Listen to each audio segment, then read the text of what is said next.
Important কোয়েশ্চেনের কথাও আমি বলে দিয়েছি। এখন ব্যাপারটা হলো যে তোমরা কিভাবে পড়বে বা পরীক্ষার খাতায় কিভাবে লিখবে সেই আলোচনাটা করা হয়নি। তোমাদের কোয়েশ্চেন প্যাটার্ন সম্পর্কেও আমি আলোচনা করেছিলাম। করেছিলাম না? কিরকম কয়টা কোয়েশ্চেন কিভাবে কি থাকবে? হ্যাঁ, আচ্ছা। তো এখন আজকে একটু আলোচনা করব কিভাবে পড়বা, হ্যাঁ? যাতে ফিজিক্স একটু ভালো করতে পারো। প্লাস কিভাবে লিখবে, কিভাবে তুমি খাতায় উপস্থাপন করবে। ঠিক আছে? সো একটু মনোযোগ দিয়ে শোনো তাহলে হয়তোবা তোমরা ভালো মার্কস ক্যারি করবা। ১ম ব্যাপার হলো যে তোমাদের তো বলেছি যে প্রতিটা কোয়েশ্চেনের ডেফিনিশন টাইপস থাকবে যেখানে সংজ্ঞা ধরনের কোয়েশ্চেন থাকবে ৪ মার্কস থাকবে। আর একটা প্রমাণ থাকবে সেখানে ৮। আর তোমাদের যে ম্যাথ গুলো করিয়েছি সেই ম্যাথ গুলা হুবহু থাকবে না। আবার বলতেছি হুবহু সেই ম্যাথ থাকবে না। আ বিভিন্ন সংখ্যাটা চেঞ্জ থাকবে। যেমন সলিনয়েডের উদাহরণস্বরূপ মনে করো যে সলিনয়েডের টার্ন সংখ্যা ২০০ আছে। আমি ৪০০ বললাম বা ১০০ বললাম। অথবা কোয়েশ্চেনে ম্যাগনেটিক ফিল্ড বের করতে বলছে, আমি অন্য কিছু বের করতে বললাম। ম্যাগনেটিক ফিল্ড দিয়ে রেডিয়াস বের করতে বললাম, টার্ন সংখ্যা বের করতে বললাম। ঠিক আছে? এরকম ভাবে চেঞ্জ থাকবে। আচ্ছা, এখন আসো তাইলে কিভাবে পড়বা? তোমার ডেফিনিশনস গুলা এগুলা মুখস্থ করতে পারো। মানে বোঝার পরে বুঝিয়ে দিয়েছি এরপরে মুখস্থ করার চেষ্টা করবে। আর প্রমাণ যেগুলো প্রমাণ আছে এইগুলা আ কি করবা? এগুলা হচ্ছে তুমি পড়ে, হ্যাঁ? যখন দেখবা যে তোমার মুখস্থ মতো হয়ে গেছে, একবার না দেখে লিখবে। সবাই শুনতে পাচ্ছ আমার কথা? জি স্যার। একবার না দেখে অবশ্যই লিখবা। একবার, কমপক্ষে একবার। দেখবা যে তুমি কোথাও হ্যাঁ, কোথাও একটা আটকে গেছো। খেয়াল করবা। অবশ্যই আটকাবা। কোথাও না কোথাও আটকাবা। তো আ ওই যে আটকিয়েছো ওইটা তোমার উইক পয়েন্ট। ওই জায়গাটা একটু মার্কিং করে রাখবা।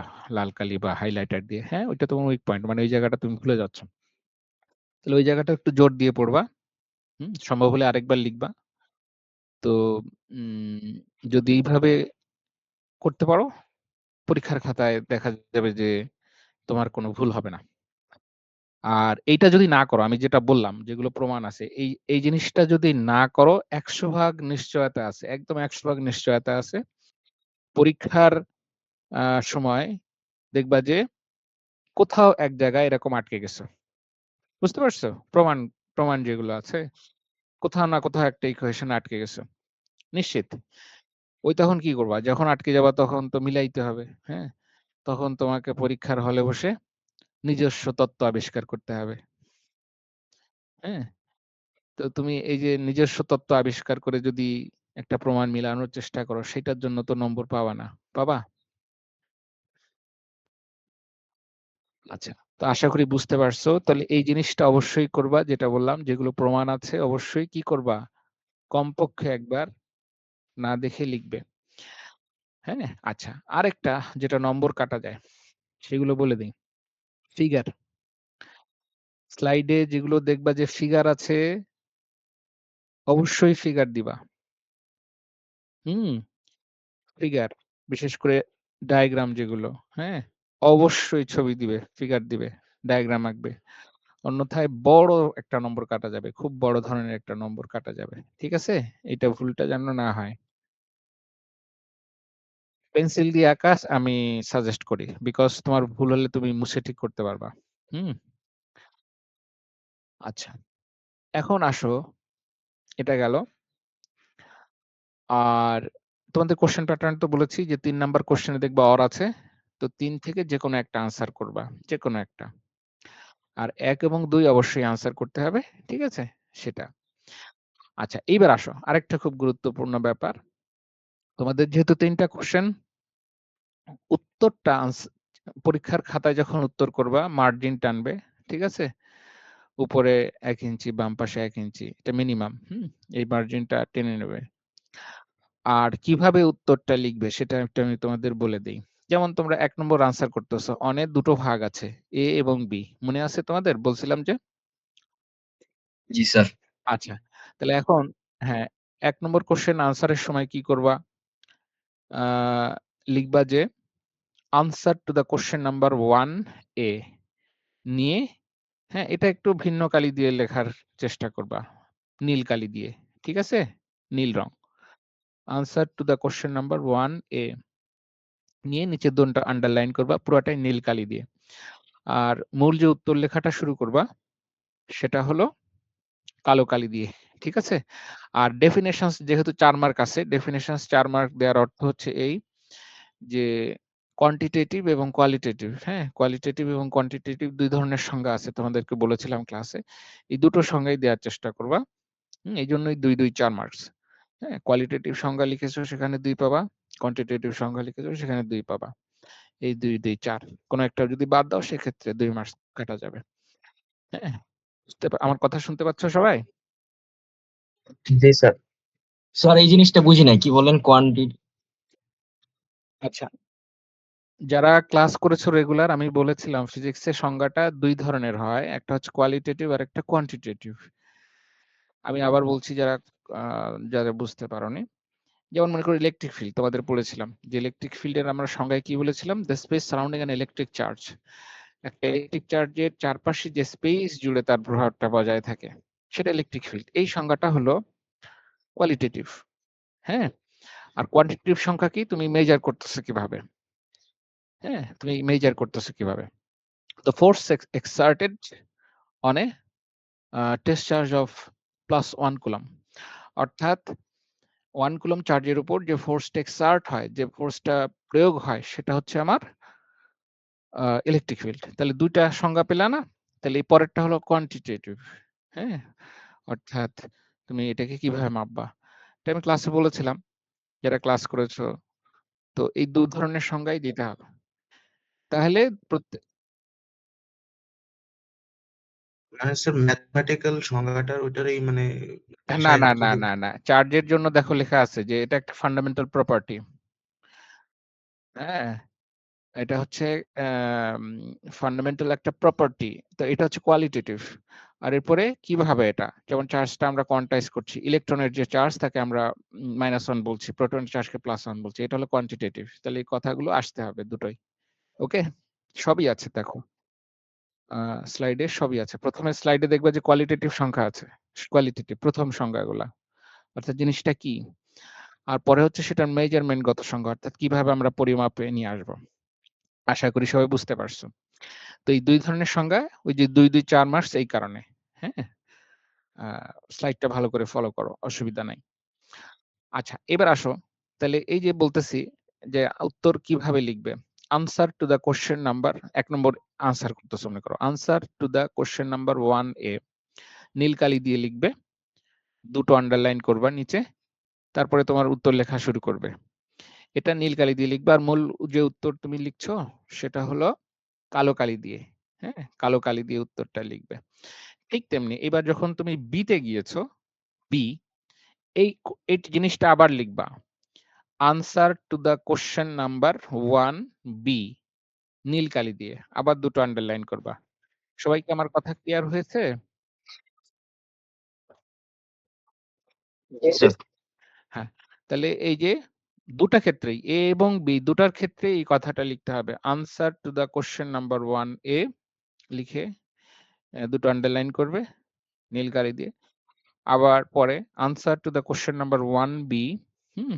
আবার নীল কালি দিয়ে লিখে আনসার করবা। নীল কালি দিয়ে লিখে কালো কালি দিয়ে আনসার করবে। কোয়েশ্চেন নাম্বার 2 এর ক্ষেত্রেও একই রকম, 3 এর ক্ষেত্রেও একই রকম। হুম? 3AB হ্যাঁ? তুমি যদি OR এর আনসার করো সেক্ষেত্রে তুমি লিখে দিতে পারো যে answer to the question number 3A ব্র্যাকেটে একটা OR লিখে দাও। যেহেতু তুমি OR এ গিয়েছো। মানে OR মানে পরেরটা। ঠিক তেমনি B এর ক্ষেত্রে answer to the question number 3B OR আমি কি বুঝাতে পারতেছি? স্যার পুরোটা স্যার মানে ব্ল্যাক কালি দিয়ে লিখলে কি স্যার মার্কস ডিডাক্ট হবে নাকি? না ওই যে আমি যেটা বললাম কোয়েশ্চেনের যে identity answer to the question number 1A বা 1B এটা নীল কালি দিয়ে করবা। ঠিক আছে? ওইটাই স্যার মানে পুরো যদি মানে ওই ওগুলা সহ যদি সব মানে পুরাটাই ব্ল্যাক কালি দিয়ে করি তাহলে মার্কস ডিডাক্ট হওয়ার চান্সেস আমি তো সাজেস্ট করলাম তোমাদের। তাইলে কি এটাতে ভালো মার্কস ক্যারি করে বলেই তো আমি সাজেস্ট করতেছি। হ্যাঁ? এক একটা নীল কালির কলম কত হবে? একটা বল পয়েন্ট কলম ৳১০ ৳১০ দিয়ে একটা নীল কালির কলম কিনতে পারবা না? আচ্ছা ওইটা না মানে সময়ের কারো যদি মানে হ্যাঁ। কলম সুইচে যাক ঠিক আছে। না, না কলম সুইচে কেমন ১ সেকেন্ড লাগে।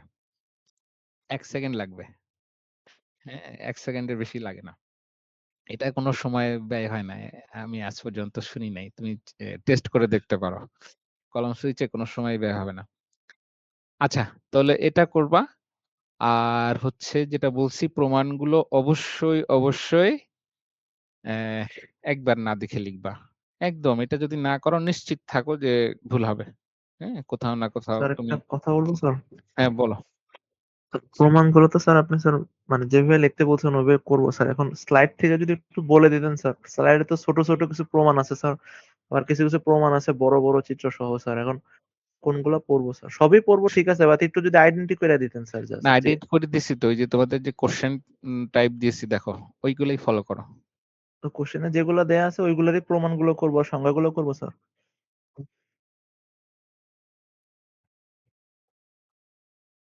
কোনটা? স্যার কোশ্চেনে যে আছে স্যাম্পল কোশ্চেন দিছেন ওইগুলারই প্রমাণগুলো করবো আর জাস্ট সংজ্ঞাগুলো করবো স্যার।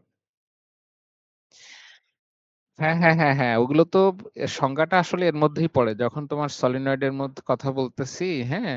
জি স্যার। সলিনয়েড এর কথা যখন বলতেছি তখন তো আসলে ওইগুলা চলে আসবে। হ্যাঁ? তো সলিনয়েড এর দেখা যায় স্যার ২ টা চিত্র আছে স্যার। সেক্ষেত্রে মানে প্রমাণের জন্য কোনটা কি করবো এটা যদি একটু আইডেন্টি আচ্ছা। করে দিতেন স্যার স্লাইড হ্যাঁ। থেকে। না এইটা হচ্ছে তোমার বলি। সেই তোমাদের একটা জেনারেল রুল বলে দেই, সাধারণ নিয়ম, হ্যাঁ?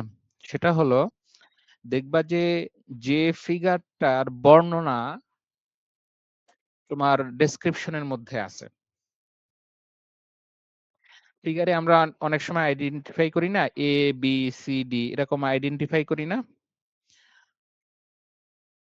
হ্যাঁ?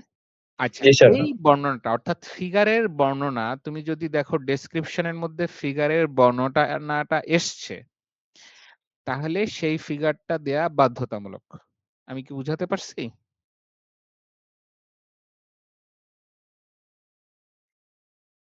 যে ফিগারটার বর্ণনা তোমার ডেসক্রিপশন এর মধ্যে আছে।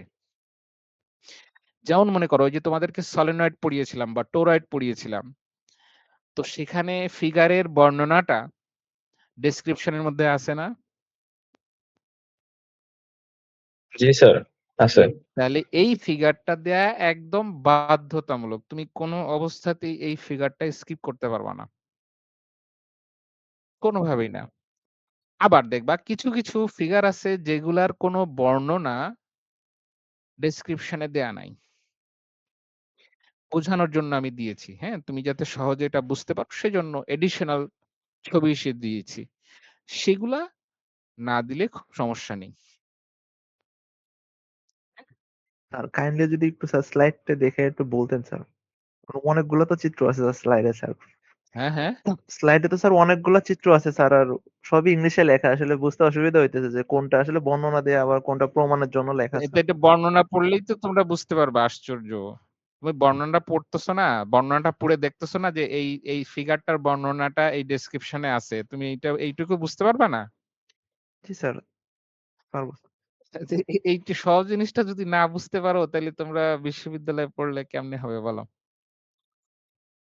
তুমি তো যখন স্লাইডটা পড়তেছো দেখতেছো যে এই ফিগারের বর্ণনাটা এই ডেসক্রিপশন এ আছে। এই প্রমাণের যে ডেসক্রিপশন সেখানে আমি বর্ণনাটা পাচ্ছি। এই ফিগারটা আমার লাগতেছে। তো এটা তুমি বুঝতে পারবা না যে এই ফিগার বর্ণনাটা ডেসক্রিপশন এ আছে? এটা তো বোঝা আমি ডিফিকাল্ট কিছু দেখতেছি না। হ্যাঁ? আরেকটা বা এটাও যারা না বুঝো তাদের আরেকটা উপায় আছে। দেখবা যে ক্লাসরুমে যেগুলো তোমাদের কিছু ফিগার করিয়েছি না? আঁকতে বলছি না? আর সেগুলা মনে করো ভেরি ইম্পোর্টেন্ট। মানে ওইগুলা না দিলে নয়। স্যার, হ্যাঁ, স্যার ফিগারটা কি হচ্ছে অ্যান্সারে হচ্ছে শুরুতেই দিব না মাঝখানেও দেওয়া যাবে? আহ তুমি ফিগারটা শোনো, এই যে আমি যেটা কথাটা আবার বলেছি যে তোমরা মনে হয় স্লাইডটা ভালোমতো পড়োনি। দেখবা যে আমি টোরয়েডের বর্ণনা দিচ্ছি, সলিনয়েডের বর্ণনা দিচ্ছি, হ্যাঁ? তো আহ কি হলো? আমি ১ম এ সলিনয়েডটা আঁকলাম। এরপরে তার একটা ডায়াগ্রাম দিলাম, তাই তো? ডায়াগ্রাম দিলাম। দিয়ে আমি এখন বর্ণনা লিখতেছি। তাহলে দেখবা যে ওই বর্ণনার মধ্যে আচ্ছা দাঁড়াও আমি একটা উদাহরণ দেই তোমাদের। আ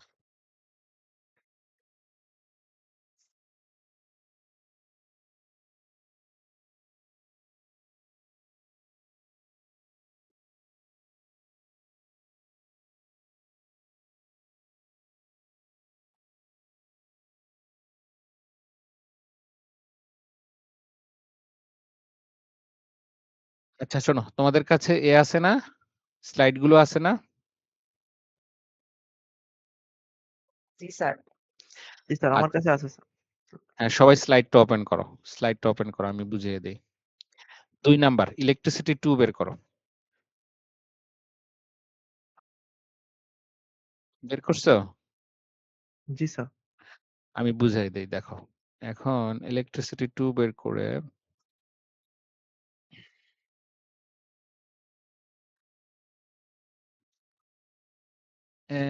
এতে আসো। ওই যে slide number 17 capacitance of parallel plate capacitor. পেয়েছো? ১৭ নাম্বার স্লাইডে যাও। জি স্যার। জি স্যার। এই যে দেখো এইবার বুঝো।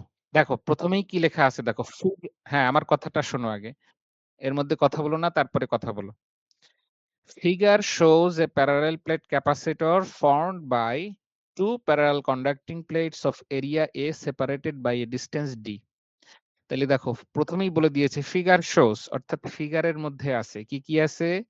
একটা প্লেট আছে যার এরিয়া ডি, তার সেপারেশন ডি।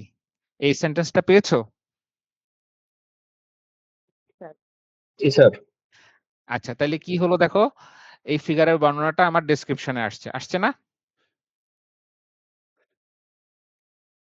জি স্যার। আসছে, আসছে, এই ফিগার বর্ণনাটা ডেসক্রিপশনে এসছে না? তাইলে এই ফিগার দেয়া বাধ্যতামূলক। এটা না দিলে তুমি কোনো নম্বরই পাচ্ছ না। আমি কি বুঝাতে পারলাম?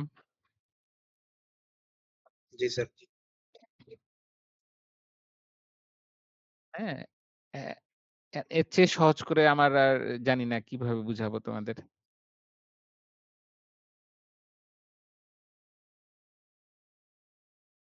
ফিগারটা শুরুতে দেয়া আমি সাজেস্ট করি। বুঝতে পারছো? হ্যাঁ? ফিগারটা আমি শুরুতে দেয়া সাজেস্ট করি। আ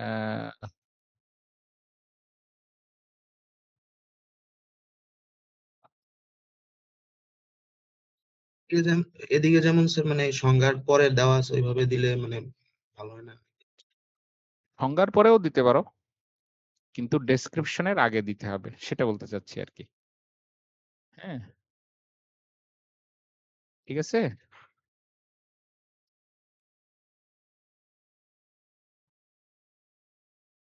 আচ্ছা, এই যে এবার আমি তোমাদের দেখো শেয়ার করছি। স্ক্রিনটা দেখতে পাচ্ছ? জি স্যার, দেখা যাচ্ছে। হ্যাঁ, তাহলে দেখো আবার বলতেছি দেখো, কোন ফিগারটা বাধ্যতামূলক তোমাকে দিতেই হবে। দেখো, ফিগার শোস দেখো ১ম এই কথাটা বলতেছে। ফিগার এর বর্ণনাটা আমরা ১ম এই নিয়ে আসছি। ফিগার শোস হ্যাঁ, দাঁড়াও আমি একটু হাইলাইট করে দেই। এই যে দেখো, figure shows a parallel plate capacitor formed by two parallel conducting plates of area A separated by distance D. তাইলে এই যে দেখো, প্লেট এরিয়া এর কথা বলছে, তাদের ডিসটেন্স এর কথা বলছে। তাহলে এই ফিগারের বর্ণনাটা আমি এই ডেসক্রিপশনে নিয়ে আসছি না? আনছি? জি স্যার, তাইলে আনছি। এই ফিগারটা তোমার দেয়া একদম বাধ্যতামূলক। দিতেই হবে। না দিলে হিউজ মার্কস কাটা যাবে, হিউজ মার্কস। আবার মনে করো অ্যা তাইলে আ তাহলে তুমি কোনটা না দিলেও হবে। উদাহরণস্বরূপ এটা। এই যে ফিগারটা দেখছো, এটা তোমার বোঝানোর জন্য দিয়েছি। তোমরা স্লাইড দেখতে পাচ্ছ? জি স্যার। এইটা হচ্ছে তোমার বোঝার জন্য যে বাস্তবে ক্যাপাসিটর কিরকম হয়। এই এই ক্যাপাসিটরের এই ছবির বর্ণনাটা কোনো ডেসক্রিপশনে নাই। আছে? দেখো খেয়াল করো। কোনো ডেসক্রিপশনে এই যে এই ছবিটা দিয়েছি, এই ছবির বর্ণনাটা দেয়া হয়নি। খেয়াল করো। কোথাও নাই। এখানেও নাই। এখানে বর্ণনা দিয়েছি এইটার, সো এটা দিতে হবে। কিন্তু এই যে নিচের আমরা যে সংজ্ঞাটা দিয়েছি খেয়াল করো। এই সংজ্ঞাতে এই ছবির কোনো বর্ণনা আছে? নাই। তাইলে এই ছবিটা দেয়া তোমার জন্য বাধ্যতামূলক না। তুমি না দিলেও কোনো নম্বর কাটা যাবে না। আমি কি বুঝাতে পারতেছি? তো এরকম। ঠিক আছে? আচ্ছা। আচ্ছা বলো তো দেখি কিরকম বুঝছো? এই ফিগারটা তোমার দেয়া বাধ্যতামূলক নাকি না? বলো তো স্যার দেখি। এখানে কি স্যার মানে এই যে সিলিন্ড্রিক্যাল ক্যাপাসিটর স্যার বাম পাশের ওইটা কি দেওয়া লাগবে না ওর পাশেরটা দেওয়া লাগবে? আচ্ছা। এই যে এইবার দেখো তুমি যে না বললা খেয়াল করো। কি বলছে? A cylindrical capacitor consists of two coaxial cylinders of radius A and B, length L. ফিগারের বর্ণনা আসছে না আসে নাই? তাইলে এটা কি না হবে? অবশ্যই দিতে হবে। এখন প্রশ্ন হচ্ছে তুমি কোনটা দেবে, তাই তো? জি স্যার। হ্যাঁ, আমি বলছি এবার। তাহলে কোনটা দেবে? দেখবা যে এইটা দিতে হবে। কেন? এইখানে আমাদের একটা গাউসিয়ান সারফেস আছে। এই গাউসিয়ান সারফেসের বর্ণনাও আমি বর্ণনার মধ্যে দিয়েছি। হ্যাঁ? তাহলে এই ফিগারটা হচ্ছে মাস্ট। আর এটা হলো এডিশনাল। এডিশনাল। তুমি অতিরিক্ত দিতেও পারো, নাও পারো। না দিলে সমস্যা নেই। কিন্তু এটা এই ফিগারটা মাস্ট। কেন? এই ফিগারের বর্ণনাটা আমার ডেসক্রিপশনে এসছে। আমি কি বুঝাতে পারতেছি? স্যার ডেসক্রিপশনে তো বলছে radius a and b and length l. হ্যাঁ, ওটা তো এই সেটেরটা। হ্যাঁ, হ্যাঁ, হ্যাঁ, হ্যাঁ, সেটাই। সেটাই তো বলতেছি যে এইটা পুরোটাই বর্ণনাটা আছে। আর এটা আংশিক বর্ণনা আছে। সো এইটা তুমি এডিশনাল দিতে পারো। কিন্তু এইটা দিতেই হবে। কারণ এটার পূর্ণ বর্ণনাটা এখানে দেয়া আছে। হ্যাঁ? এর চেয়ে আর সহজ করে আমার বোঝানোর ক্ষমতা নাই। হ্যাঁ? কি বুঝতে পারতেছো কিনা? জি স্যার। তো এই তো। এরপর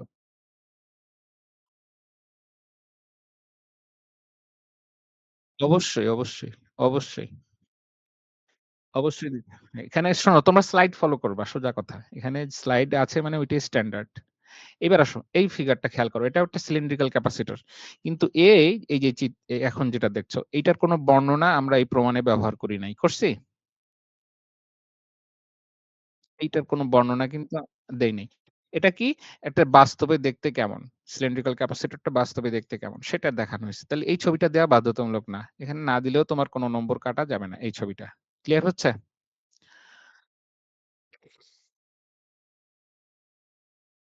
বুঝতে পারতেছো সবাই? তো এইটাই আমি ভাবলাম যে এটা দরকার আছে তোমাদের একটু বুঝানোর। সেজন্যই এই ক্লাসটা নিলাম। আর তো এখন এটাই কারো কোনো কোয়েশ্চেন থাকলে করতে পারো। নইলে আমরা ক্লাস শেষ করে দেব। ঠিক আছে?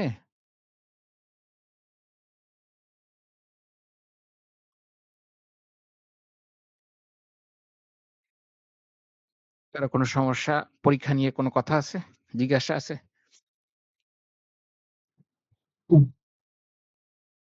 আমাদের যে স্লাইডটা দিছেন এন্ড কোশ্চেন যে দিছেন তো এগুলো তো মোটামুটি আছে। তো মানে আপনি যদি আবার আমাদের ফুল স্লাইডটা জাস্ট একবার সামারি করতেন যে এটা পড়বা, এটা বেশি ইম্পোর্টেন্ট, এটা কিন্তু স্কিপ কোয়েশ্চেন টাইপটা দিয়ে দিলাম তো। এরপরে আবার কি করব আমি তো বুঝলাম না। মানে তোমরা কি একেবারে ছোট বাচ্চা? ওখানে কোয়েশ্চেন গুলা দেখে বুঝবা না যে এটা এই স্লাইড থেকে আসছে? ওখানে তো আমি কমায় দিয়েছি।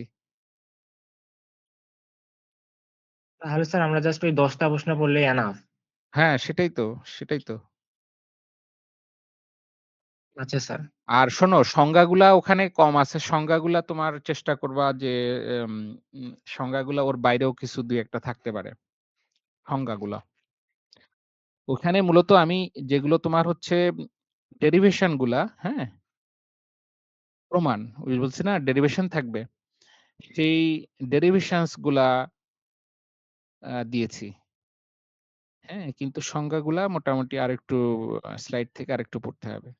জি স্যার, বুঝতে পারছি। তাহলে স্যার মানে যেগুলা পড়বো স্যার আপনি একটু মুখে, মুখে বলে দেন যে এগুলা পড়ো, এগুলা আরে বেশি ইম্পোর্টেন্ট। যন্ত্রণা! কি আশ্চর্য! এই তো আছে তো, এটার মধ্যে তো আছে। আহা! আমি তো মহা বিপদে পড়লাম দেখি। তোমাদের এটা দিয়েও লাভ নাই। এই যে তুমি মনে করো এই যে এই স্লাইড গুলো তোমার কাছে আছে না? জি স্যার, সবই আছে। হ্যাঁ, তো এই যে এখানে মনে করো যে সলিড অ্যাঙ্গেল, তার সলিড অ্যাঙ্গেল এর সংজ্ঞাটা পড়লা। হ্যাঁ, সংজ্ঞাটা। জাস্ট সংজ্ঞা এই যে এটা। তারপরে মনে করো এটা এখানে কোনো সংজ্ঞা নাই। গাউস ল, ফ্যারাডেস ল এটা কোনো সংজ্ঞা নাই। এটার দরকার নাই। এটা তো ডেরিভেশন এই যে লেখাই আছে ডেরিভেশন এখানে সংজ্ঞা নাই। আচ্ছা, এইবার এটার অ্যাপ্লিকেশন। এটা তো অ্যাপ্লিকেশন এটা মানে ডেরিভেশন গেল। তারপরে আবার আমরা সংজ্ঞা কোথায় পাচ্ছি? এই যে ক্যাপাসিট্যান্স এসে এখানে আবার সংজ্ঞা আছে। এই যে capacitance. Property of a capacitor is called capacitance. তো এই যে ডেফিনিশন আবার পেয়েছি। তো প্রত্যেকটা স্লাইডে তো আর ডেফিনিশন নাই। এটা কোনো সংজ্ঞা নাই। সংজ্ঞা তোমরা বোঝো না নাকি? কোনটা ডেফিনিশন না এটা তো বোঝার কথা। হ্যাঁ? স্যার বুঝি। এইটাই তো। এটা আবার কি বলবো? যেমন এই যে ইলেক্ট্রোলাইটিক ক্যাপাসিটরস এখানে সংজ্ঞাটা একটু পড়লা। এই যে এক লাইনের এই সংজ্ঞাটা। ঠিক আছে? আর those in which electrolytes serve as dielectric substance ব্যাস শেষ। এক লাইন। তোমার পুরাটা লাগবে না। কারণ ইলেক্ট্রোলাইট ক্যাপাসিটর আমি আর বিস্তারিত বর্ণনা তোমাদের ওখানে ওই যে কোয়েশ্চেন টাইপের মধ্যে দেই নাই। দিয়েছি? তাহলে শুধু ডেফিনিশনটাই এক লাইনের ডেফিনিশনটা পড়লা। কি বোঝা যাচ্ছে? জি স্যার। তারপর অ্যাম্পিয়ারস ল এই যে অ্যাম্পিয়ারস লর ডেফিনিশন কোনটা? এই যে এই লাইনটা। এই যে এই লাইনটা। এই লাইনটা অ্যাম্পিয়ারস লর ডেফিনিশন। এখানে কোনো সংজ্ঞা নাই। এগুলো তো প্রমাণ। এই যে সলিনয়েডের একটা সংজ্ঞা এসছে। এই যে এটা সলিনয়েডের সংজ্ঞা। ঠিক আছে? এই যে এক লাইনের সংজ্ঞা। এখানে আর সংজ্ঞা নাই। এখানে আছে কি? আ আ ব আ প্রমাণ আছে। আচ্ছা বলো তো দেখি কে বলতে পারবা? এই ছবিটা বাধ্যতামূলক নাকি বাধ্যতামূলক না? স্যার স্ক্রিনটা আপনার অফ করা। ও স্ক্রিন শেয়ার দেই নাই। আচ্ছা, আচ্ছা। দাঁড়াও।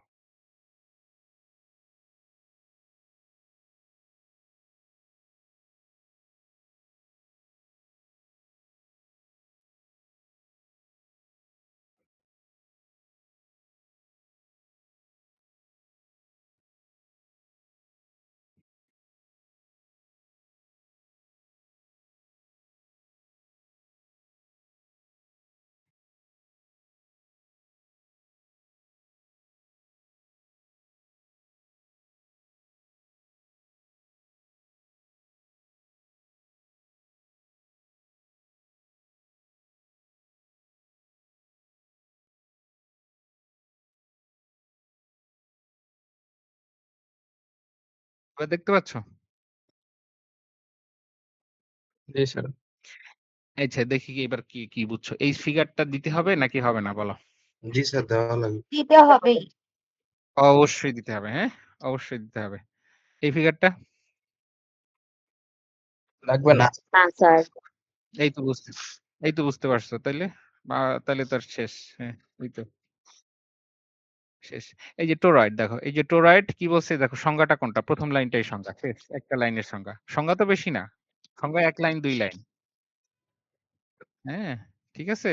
সংজ্ঞার তো আর কোনো হয় না। তোমাদের শুধু এটা দিয়েছি মূলত যেগুলো প্রমাণ আছে বড় সেইগুলার একটা সাজেশন দিয়েছি বাদ দিয়ে।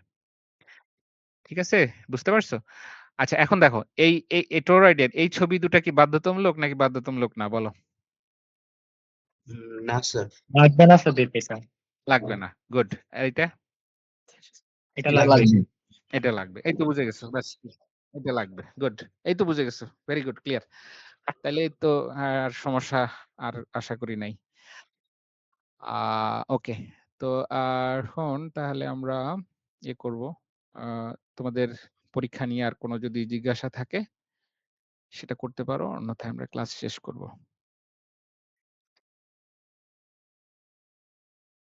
৬০ এ ৬০ পাওয়া সম্ভব। কিভাবে স্যার? আমার স্লাইড গুলা হুবহু লিখতে পারো ৬০ এ ৬০। ঠিক আছে স্যার, ধন্যবাদ, ট্রাই করবো। হুম, যাও কথা দিলাম যাও। Okay sir. ঠিক আছে? জি স্যার। ওকে। ঈদ আ মোবারক স্যার। ঈদ মোবারক। হ্যাঁ, ঈদ মোবারক স্যার। হ্যাঁ, ঈদ মোবারক। হ্যাঁ, ওয়ালাইকুম আসসালাম। সঈদ আসসালামু আলাইকুম। হ্যাঁ, ওয়ালাইকুম আসসালাম। ওয়ালাইকুম আসসালাম। ওয়ালাইকুম আসসালাম।